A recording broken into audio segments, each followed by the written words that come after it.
Donc nous allons reprendre le cours sur les fonctions dérivables et nous allons passer à la proposition numéro 2 qui permet de faire des opérations sur les fonctions dérivables. Donc la somme, le produit, la division. Donc on va prendre deux fonctions dérivables toujours sur l'intervalle i. Le premier point nous dit que la fonction lambda f plus g est dérivable sur i et que si je veux dériver lambda f plus g, eh bien je fais lambda fois la dérivée de f plus la dérivée de g. Le deuxième point nous dit que la dérivée du produit, donc f fois g, eh bien déjà la fonction fg elle est dérivable, et la dérivée de fg, eh bien c'est f'g plus fg'. Donc c'est-à-dire je prends le produit, d'abord je dérive f et pas g, puis après je dérive f, et je dérive pas f, mais je dérive g. Et j'additionne ces deux résultats. Le troisième point me dit que si g ne s'annule pas sur i, eh bien la fonction f sur g, à son tour est dérivable sur i, et la dérivée du quotient, c'est f'g moins fg' sur g au carré. Donc ça, tout ça, c'est des formules que vous connaissez déjà et que vous utilisez pour dériver les fonctions. Et le but de cette proposition-là, c'est de vous les rappeler au cas où vous ayez un doute et surtout de les redémontrer. Donc ce qu'on va faire, c'est redémontrer eh bien, ces propriétés-là.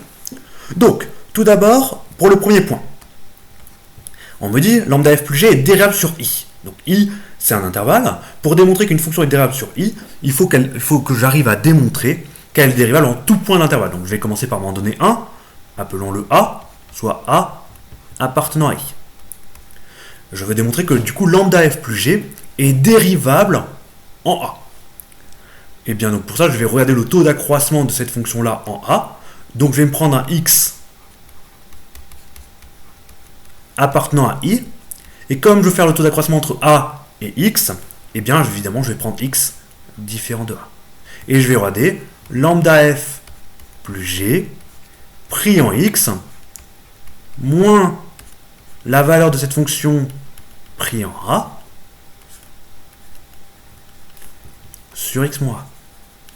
Donc ça, j'ai juste formé mon taux d'accroissement et maintenant je vais chercher un peu à le calculer. Donc ce taux d'accroissement il est égal, donc quand je développe, ça me fait lambda f de x plus g de x. Et ça, attention, il y a le moins, donc ce sera moins tout ça. Lambda f de a moins g de a sur x moins a. Ici, moi je sais que f elle est dérivable, donc j'ai une information sur le taux d'accroissement de f, et je sais que g elle est dérivable, donc j'ai une information sur le taux d'accroissement en g. Donc ce que je vais faire, c'est que je vais séparer tout ce qui est en f d'une part et tout ce qui est en g d'autre. Donc si je prends les termes qui sont en f, c'est lambda f de x moins lambda f de a, donc il y a du lambda en commun, donc je peux factoriser par lambda, donc je peux dire que c'est lambda f de x moins f de a sur x moins a. Donc ça c'était tout ce qui était en f, et après il faut que je mette ce qui est en g. Donc ça fera g de x moins g de a sur x moins a. Maintenant, je vous rappelle que mon but, c'est de démontrer qu'une fonction est dérivable en a. Donc de regarder si le taux d'accroissement admet une limite finie en a. Et si oui, quelle est cette limite? Donc je vais regarder si ces deux membres-là admettent une limite en a. Donc le premier, eh bien, je reconnais le taux d'accroissement de f en a. Donc je sais que ça tend vers f' de a. Ça, c'est parce que f, elle est dérivable en a. Elle admet donc le taux d'accroissement admet donc une limite finie. Et cette limite finie, on décide de l'appeler f' de a. Et pareil, g, elle est dérivable en a. Donc, ce taux d'accroissement tend vers g' de a quand x tend vers a. Et donc, tout ceci tend vers lambda f' de a plus g' de a. Ça, c'est dû aux opérations qu'on peut faire sur les limites. Donc, résultat, j'ai démontré que tout ce taux d'accroissement-là, en fait, il tendait vers lambda f' de a plus g' de a quand x tendait vers a. Qu'est-ce que j'ai fait là? J'ai donc démontré que lambda f plus g, et bien en fait elle est dérivable en a, puisque j'ai bien trouvé une limite finie au taux d'accroissement de cette fonction-là, c'est lambda f' de a plus g' de a. Et c'est quoi la dérivée de cette fonction en a? Et bien par définition c'est la limite du taux d'accroissement. Donc la limite de ce taux d'accroissement, c'est ce qu'on appelle la dérivée de cette fonction a. Et c'est qui cette limite? Et bien ici, j'ai trouvé que c'était lambda f' de a. plus G' de A. Et ça, je l'ai démontré avec un A fixé dans I. Il était là, fixé dans A, dans I, quelconque. Mais puisqu'il fonctionne pour un A fixé dans I, mais quelconque, eh bien c'est vrai pour toi. Et donc ça démontre bien que la fonction lambda f plus g, elle est égale à lambda f plus g. Pourquoi? Parce que ces deux fonctions-là ont la même image quand je les calcule en un point A, et ce, quel que soit A dans I. Donc ça prouve bien que ces deux fonctions sont égales. Et donc voilà, j'ai bien démontré mon premier point. Lambda f plus g est dérivable, et sa dérivée, c'est ce que vous connaissez. Donc je vais effacer et passer au deuxième point. Donc là, c'était pour la somme de fonctions dérivables. Maintenant, il faut voir donc du coup le produit.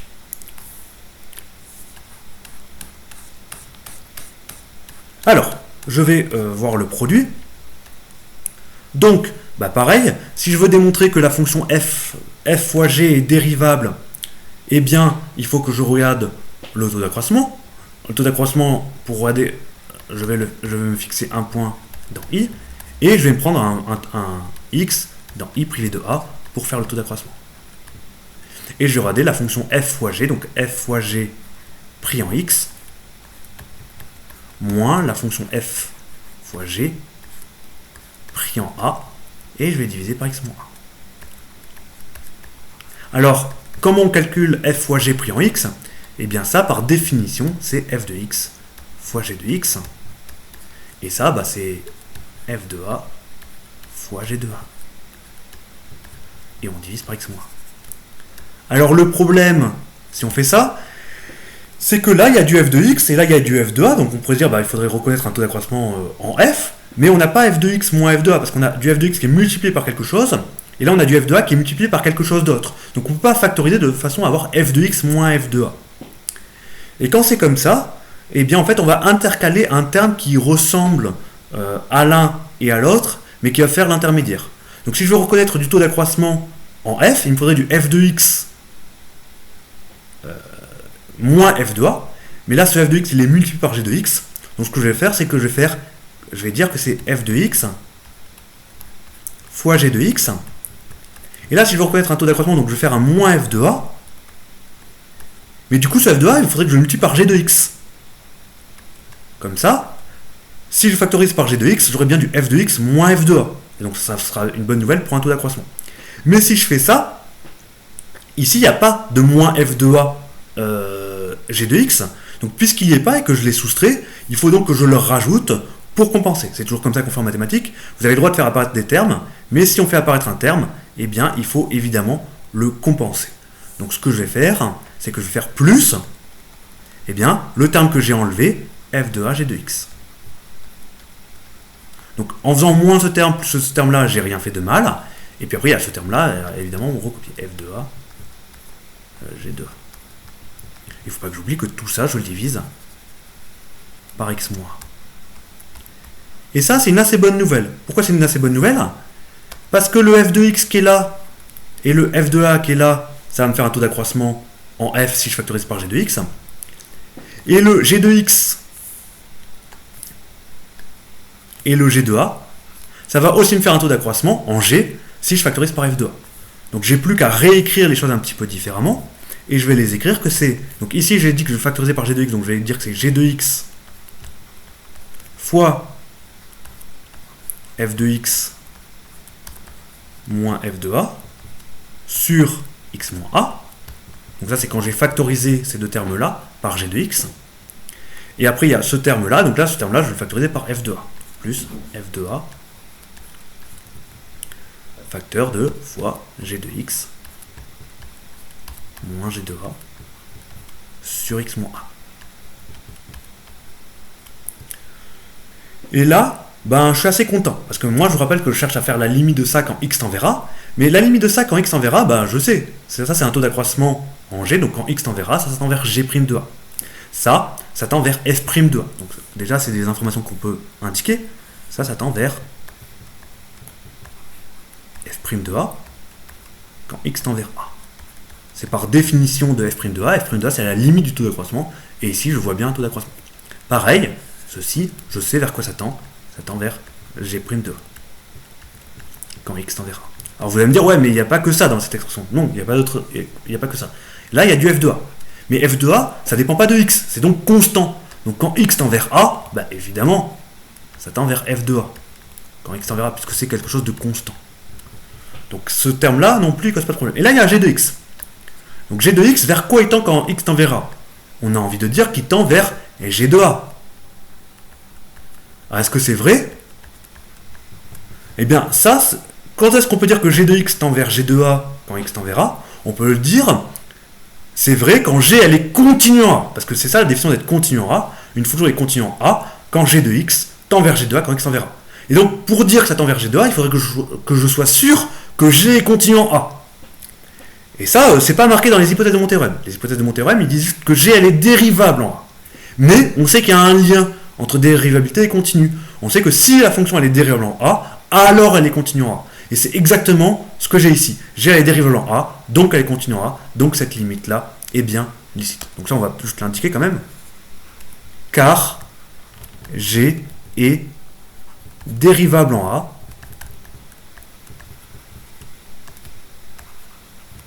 donc continue en a.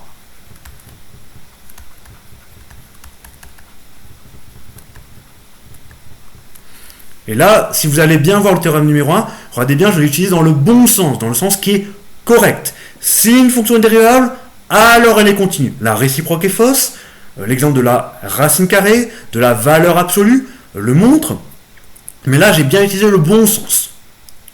Bon, et ben voilà. Donc j'ai bien trouvé que tout ça avait une limite. La limite, c'est g de a, fois f' de a, plus f de a, g' de a. Donc j'ai plus qu'à conclure. F fois g pris en x, moins f fois g pris en a, quand x moins a, ça tend bien vers, quand x tend vers a, ça tend bien vers une limite. Eh bien, j'ai plus qu'à reprendre toutes les limites de tous ces trucs-là, et à reprendre les mêmes opérations. Le fait que ça tende vers ça, et ça tend vers ça, fait que le produit tend vers le produit des limites. Et pareil de ce côté-là. Donc tout ça va tendre vers g de a, fois f' de a, plus f de a, g' de a. Et ça, c'est bien un réel. Donc ça montre bien que la fonction f fois g, son taux d'accroissement quand x tend vers a, admet bien une limite finie, cette limite finie est ça. Donc ça prouve que f fois g est dérivable en a. Elle est dérivable en a, puisque le taux d'accroissement admet une limite finie, et la valeur de sa dérivée, bah, c'est la limite du taux d'accroissement. fg' en a, ça je vous rappelle que c'est une notation pour dire la limite du taux d'accroissement, et bien c'est la limite du taux d'accroissement justement. Et c'est ce que j'ai trouvé ici, donc j'ai plus qu'à recopier. g de a, f' de a, plus f de a, g' de a. Mais là, il faut se rappeler que je l'ai fait là pour un a quelconque dans i. Donc, comme c'est vrai pour tout a dans i, quel que soit a appartenant à i, j'ai démontré cette formule.